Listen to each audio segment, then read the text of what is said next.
Hey guys, Rich with Mandatory Plastic, and I'm going to be running through my in the bag from September.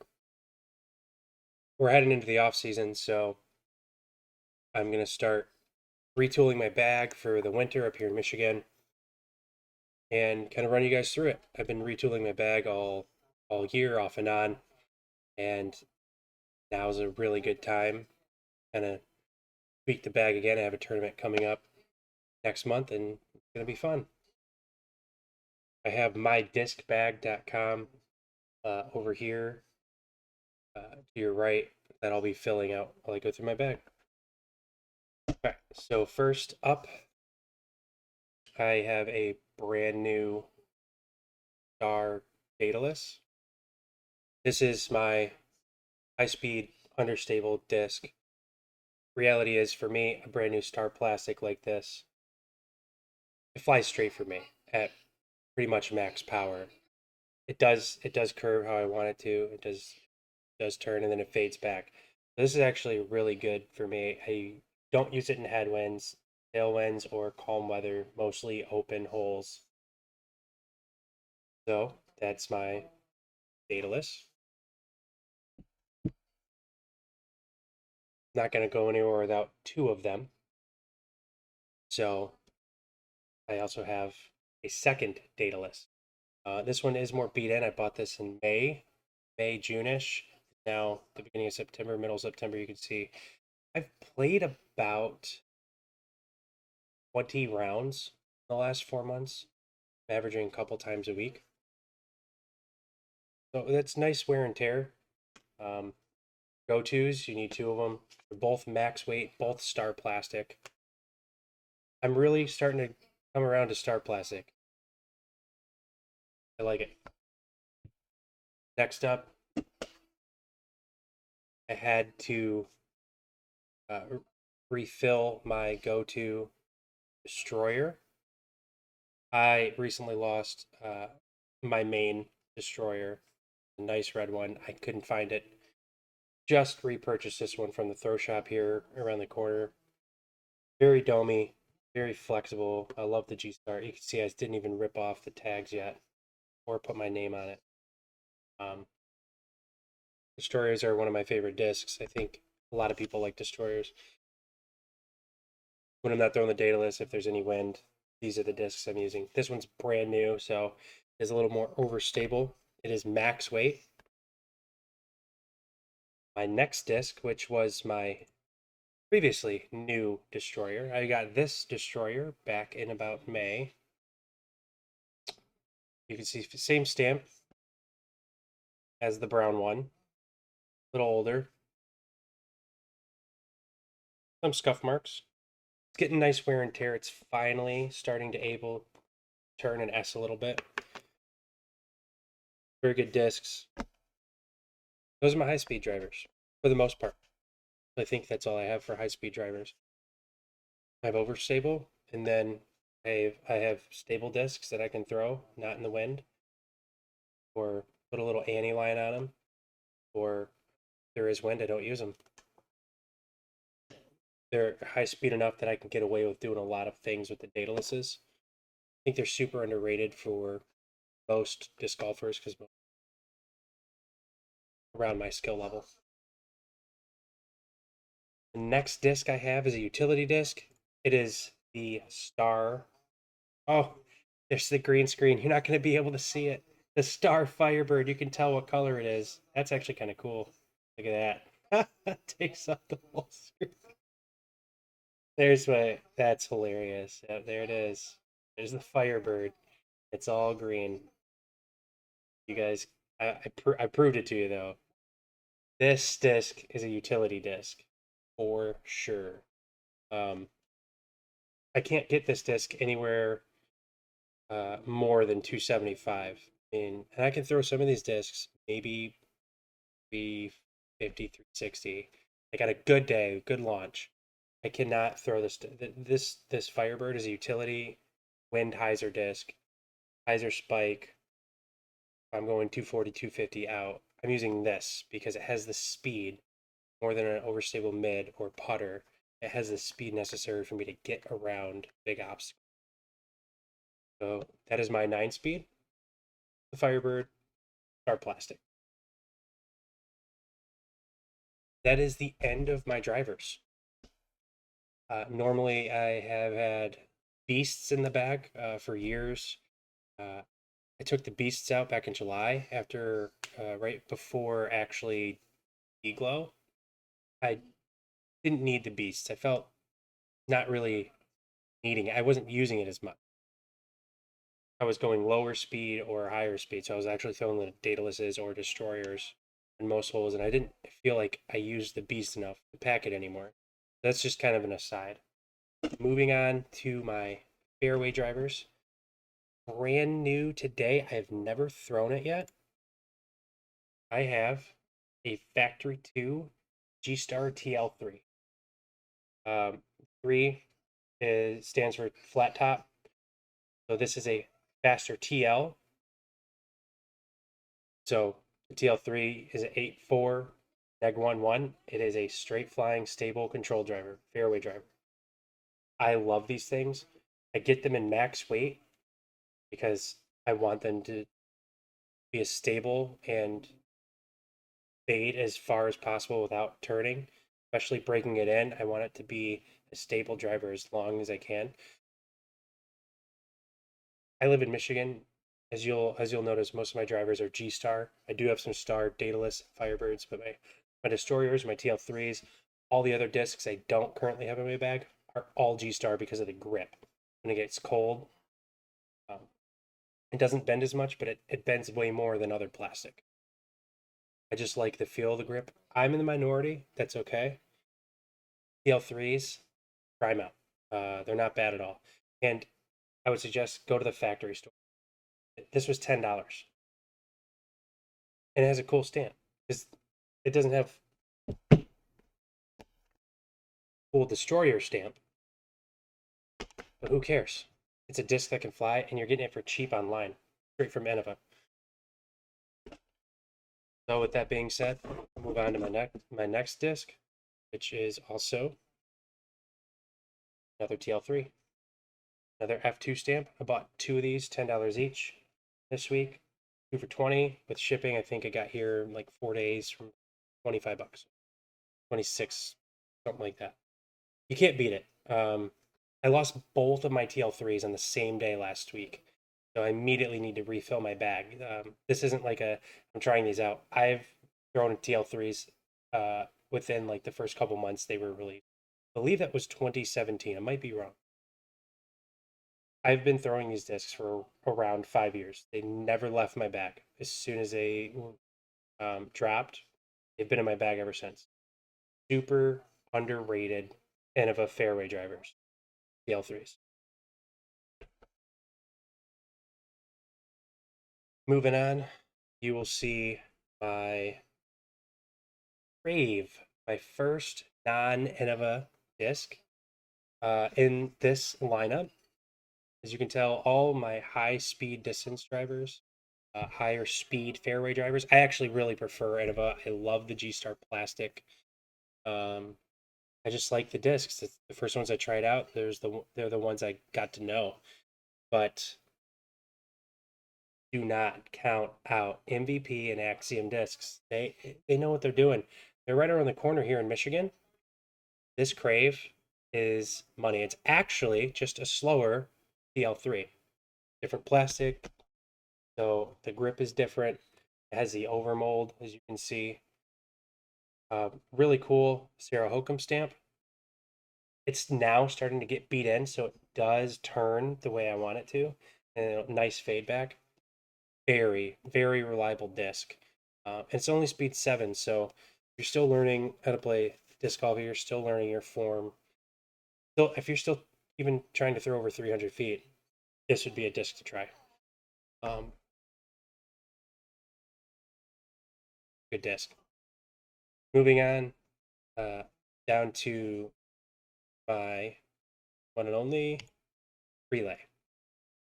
This is my MVP 2015 circuit relay. Uh, I love these versions of the relays. This was obviously released in the 2015 circuit. I will hold that these relays are less stable than the relays that are in the current production runs and have been ever since the circuit runs. These are more understable relays than what we see today. That's why I like it. It almost reminds me of my next disc is the Signal. Because the Signal, as you can see on the chart, is very similar to the relay. This relay even kind of beat in a little bit. Not really, it's just used. Flies very much like Signal. Relay and Signal fly very, very closely related. The only difference is when there's no wind, I have to really hyzer flip to turn. For the Signal, the relay is hyzer flip to flat. There's a big difference. The Signal, when I hyzer flip, even 60-70% power, it's gonna turn up to flat and it's gonna keep turning. The relay, it's just gonna flip up, maybe a little, but it's gonna come back. Signal, not coming back. But I do like having both of those discs right along with the Crave. You can see that nice little line right here I have for my lower speed control drivers. It really gives me an ability between 250 and 290 on open or on more open holes to kind of lace these shots. Even wooded holes, even though I'm trying to start to tone down the types of shots I take. The Crave has been really good for me. The lace for wooded holes, long wooded tunnel shots like 280, 300. That is the look at all my fairway drivers. Now kind of taking a look at my distance drivers as well. I'm going to move on to the most developing part of my game, and that is the mid-ranges. The mid-ranges that I currently have, and I'm rocking the Buzz OS. This is not a first run, but this didn't come out very much after, not Buzz OS in general, but the Crystal Flex version of the Buzz OS. I believe the year that plastic blend became available for this mold was the year I got this as part of a A3's club, Ann Arbor Disc Golf Club. So yeah, this is a Crystal Flex Buzz OS. Works really well. It's been in and out of my bag for 5 or 6 years. Mainly been sitting in my shed for the last 3, and I decided to take it back out. And you can see how flexible it is. Really nice to have.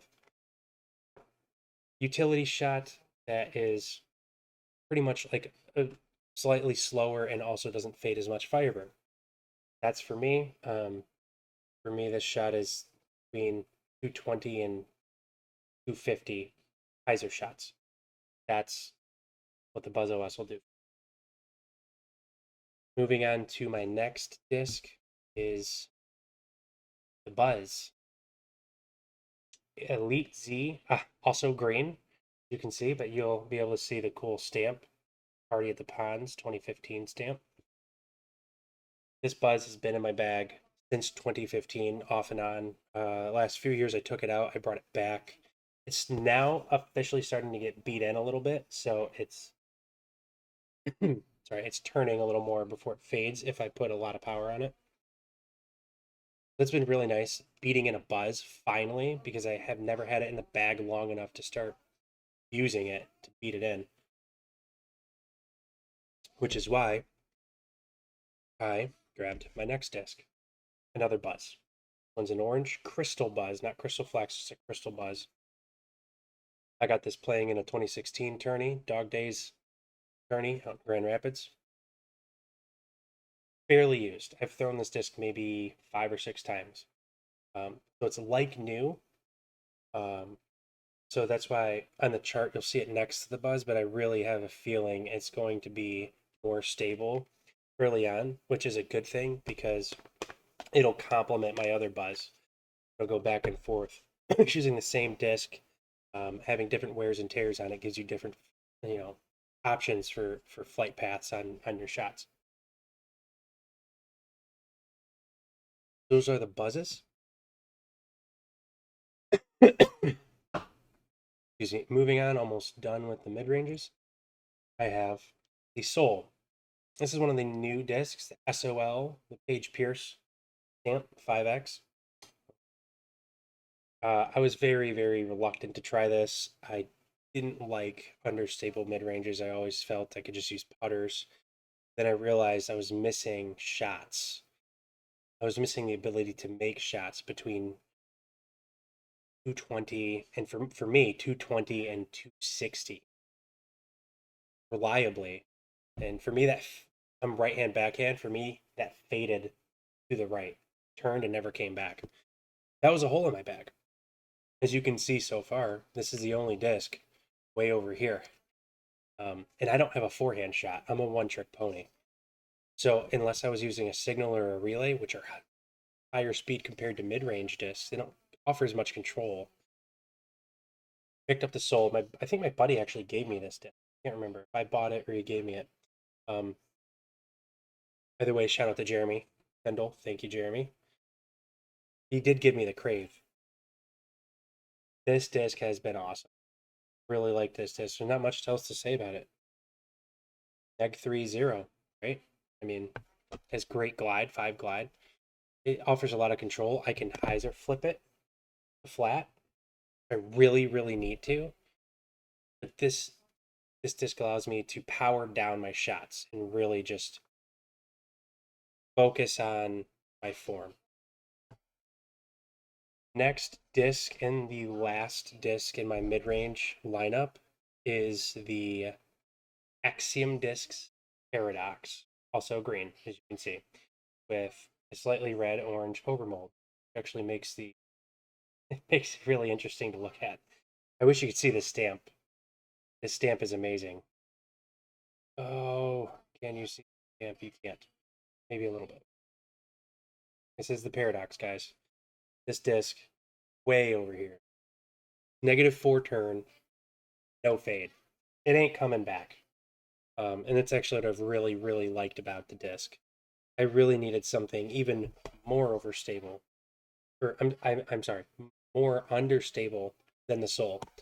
Um, I needed something that I could hyzer flip to flat and then turn. To me, the Paradox is the mid-range version of the Signal, and that's also something I needed in my bag. Because, like I said, I do not have a forehand shot, and I wanted to be able to throw something with less power that will still get over and turn, keep going. So I have been rocking this disc since July, and it has stayed in my bag. We're kind of getting through this. All right, next disc on my list. I actually bought the wrong disc. This is a War Spear Gateway War Spear with a thumb track.